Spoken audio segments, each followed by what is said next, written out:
আপনি দেখছেন রাতের কণ্ঠ। এখানে আমরা বলি এমন সব গল্প যেগুলো শুনলে শুধু ভয় নয়, আপনার চারপাশটাই বদলে যাবে। ভূতের গল্প, বাঁশঝাড়ের ওপারে আলো। গ্রামটার নাম ছিল চর পাথরঘাটা। চারদিকে ধান ক্ষেত, মাঝখানে ছোট একটা বাজার, আর গ্রামের একদম শেষ প্রান্তে একটা বিশাল বাঁশঝাড়। সেই বাঁশঝাড় নিয়েই যত ভয়। গ্রামের মানুষ বলতো ওখানে রাতের বেলা আলো জ্বলে, কিন্তু কেউ থাকে না।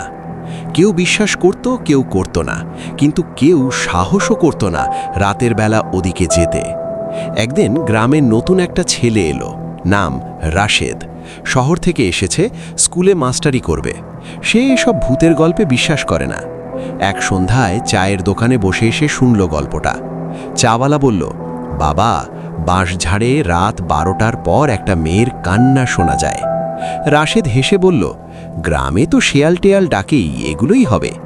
তখন বুড়ো কাদের চাচা ফিসফিস করে বলল, না বাবা, ওটা শেয়াল না, ওটা ময়না। সবাই চুপ। ময়না ছিল গ্রামের সবচেয়ে সুন্দর মেয়ে। প্রায় 20 বছর আগে এক জমিদারের ছেলের সাথে তার বিয়ে ঠিক হয়েছিল, কিন্তু বিয়ের আগের রাতে ময়না হঠাৎ নিখোঁজ।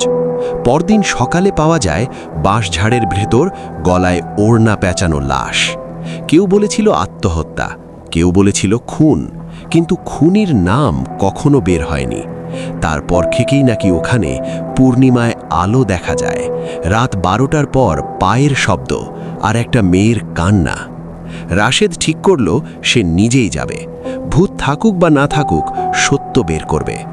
পূর্ণিমার রাত, ঘড়িতে ঠিক 12টা। চারদিকে কুয়াশা, ঝিঁঝি পোকার শব্দ, দূরে কুকুরের কান্না। রাশেদ হাতে টর্চ নিয়ে বাঁশঝাড়ের দিকে হাঁটতে লাগল। হঠাৎ খচ খচ খচ, বাঁশের ভেতর থেকে শব্দ। তারপর দেখল দূরে একটা ম্লান হলুদ আলো জ্বলছে, ঠিক যেন কুপির আলো। রাশেদ ধীরে ধীরে এগিয়ে গেল। আলোর নিচে দাঁড়িয়ে আছে একটা মেয়ে, সাদা শাড়ি, খোলা চুল, মুখ দেখা যাচ্ছে না। মেয়েটা ফিসফিস করে বলল, রাশেদ, তুমি এসেছ? রাশেদের বুক কেঁপে উঠল। সে তো কাউকে চিনত না এখানে। বলল, তুমি আমাকে চিনলে কিভাবে? মেয়েটা মাথা তুলল। তার মুখটা ছিল ফাঁকা চোখের কোটর, মুখে কোনো রক্ত নেই, ঠোঁট নীল। মেয়েটা বলল, আমি ময়না। রাশেদ দৌড়াতে চাইল, কিন্তু পা নড়ছে না। ময়না ধীরে ধীরে বলল, আমাকে কেউ খুন করেছিল, সবাই জানত, কিন্তু কেউ মুখ খোলেনি। চারপাশে হঠাৎ বাতাস বন্ধ হয়ে গেল। বাঁশগুলো একসাথে শব্দ করল, খর খর। ময়না বলল, তুমি প্রথম যে আমার কাছে এসেছ। রাশেদ কাঁপতে কাঁপতে বলল, আমি কি করতে পারি? ময়না ফিসফিস করল, সত্যটা সবাইকে বলো। তারপর হঠাৎ ময়নার গলা লম্বা হয়ে গেল, চোখ দিয়ে কালো রক্ত পড়তে লাগলো।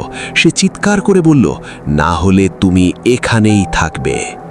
পরদিন সকালে গ্রামবাসী বাঁশঝাড়ের পাশে একটা জিনিস পেল, রাশেদের টর্চ, তার জুতো আর তার ডায়েরি। রাশেদ আর কোনোদিন ফেরেনি, কিন্তু ডায়েরিতে লেখা ছিল, ময়নাকে খুন করেছিল জমিদারের ছেলে। গ্রামের 5 জন জানত, সবাই চুপ ছিল। সেই 5 জনের নামও লেখা ছিল।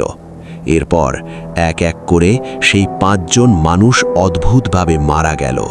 কেউ রাতে পুকুরে ডুবে, কেউ বাঁশঝাড়ে গিয়ে পাগল হয়ে। আর এখনও পূর্ণিমার রাতে বাঁশঝাড়ের ভেতর থেকে শোনা যায় 2টো কণ্ঠ একসাথে, একটা মেয়ের, একটা ছেলের, ফিসফিস করে বলে, সত্য চাপা দিলে আমরাই এসে বলিয়ে নেব।